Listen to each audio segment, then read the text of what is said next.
man, take a look at that video capturing the violence an 8.8 magnitude earthquake brings when it strikes. That massive quake, now one of the world's strongest, it hit Russia's Far East yesterday afternoon, and within minutes, tsunami waves crashed into the country's coastline, the largest as tall as 16 feet. Japan was next, where people climbed onto roofs as the waves hit the shore. The tsunami surge hit Hawaii early this morning, flooding parking lots and harbors. Incredibly, no major injuries. Now, our tsunami advisory has been canceled. But this was just a taste of what we could see when and not if experts say an earthquake that size hits around here. By now you've heard of it. Seismologists predict the big one along the Cascadia subduction zone will be somewhere between magnitude 8.0 and 9.2. And because of the fault line's proximity to our coastline, those waves will hit a lot harder and a lot faster, reaching in Washington in about 15 minutes. We are bringing you live team coverage on how the tsunami response is prepping us for the next one when it comes. Brandon Thompson and our chief meteorologist Morgan Palmer are standing by. First, Madeline Ottley is live in Westport after talking with local leaders who say this was all a good wake-up call. Madeline.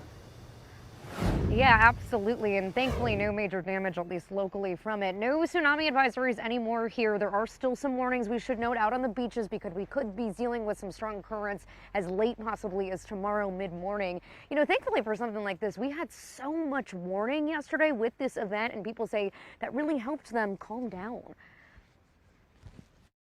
It's back to business as usual at Marino's Fish Market in Westport. Everybody kind of moved on. Not that big of ordeal this time anyway. The seaside city had hours of warning before waves made shore. You get the call on the radio, whatever, it's kind of different. It makes you feel uneasy. Like last night, we were going to figure out where to go if we had to go, and there's only a few places in town. With no major damage or exceptionally high waves. Not probably anything that people could even see with the naked eye. Leaders like Pacific County's emergency management director say events like these keep us sharp ahead of the big one. We have already started to identify what we did well, and we have also started to identify the things that we think we can do better. It's a message reiterated here in Westport. It's a good reminder, and you know, it's a really good test run to make sure everything's functioning. Washington has some of the highest tsunami risk in the country, with more than 175,000 people living in areas most likely to flood. The one that's scary is maybe if there was one that happened, 20 miles offshore or out on the fault line. That's where timing would be important. In that case, vertical evacuation structures become more critical. A state report in 2021 found Washington needs dozens of them to save lives, but right now the state only has 2, with a third planned in Westport in the coming years.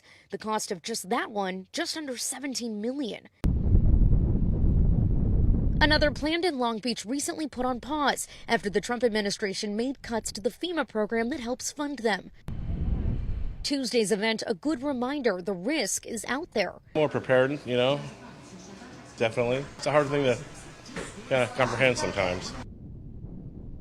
All right, so what should you take away from this experience? Well, make sure that you have an evacuation plan ready to go, especially if you live in these immediate coastal communities.